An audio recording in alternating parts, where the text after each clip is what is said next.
বন্ধুরা, আজকে এই আলু, পেঁয়াজ কলি, চিংড়ি মাছ আর একটু পেঁয়াজ কেটে দিয়েছি। এইটা চিংড়ি মাছ দিয়ে আলু পেঁয়াজ কলি ভাজা করব। কড়াইতে ফোড়ন দিয়েছি শুকনো লঙ্কা, কালো জিরা, কাঁচা লঙ্কা। চিংড়ি মাছগুলো ছেড়ে দিলাম। চিংড়ি মাছ দেবো,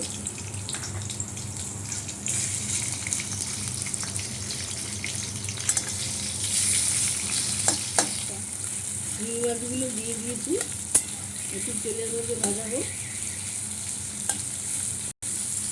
পেঁয়াজ কুচিটাও দিয়ে দিলাম।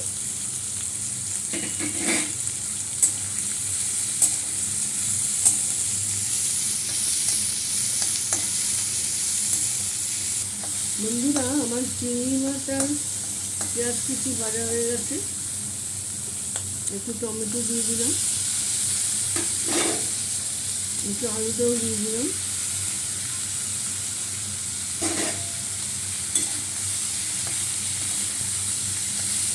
মাছের মধ্যে অনেক হলুদ দেওয়া ছিল, হলুদ আর নুন আপাতত দিচ্ছি না, লাগলে পরে দেবো।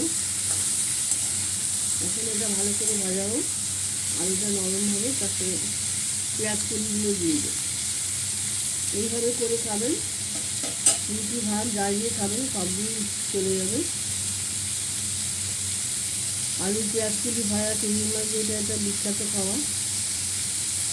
শীতকালে প্রচুর পেঁয়াজ কলি পাওয়া যাচ্ছে, আর চিংড়ি মাছ তো যেখানে বলুন সেটাই অনবদ্য।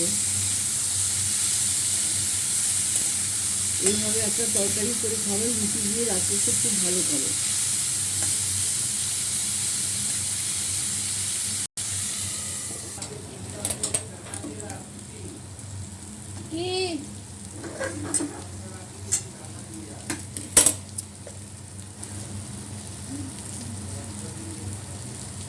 লঙ্কা গুঁড়ো দিয়ে দিয়েছি, এই হলুদ গুঁড়ো দিয়ে দিলাম।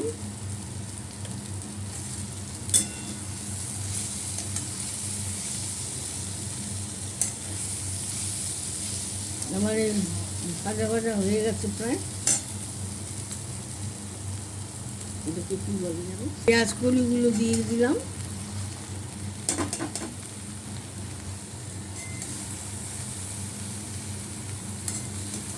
পেঁয়াজ কলি দিয়ে চিংড়ি মাছ ভাজা খেতে খুব ভালো লাগে বন্ধুরা। এইভাবে করে খাবেন, রুটি ভাত যার সাথে খান, খাওয়াটা জমে যাবে। নুন দেওয়া হয়েছে আগে, পরে দেবো, দেখবো দেখে নুন মিষ্টি পরে দেবো। ব্লগটা নিয়ে আবার আসছি।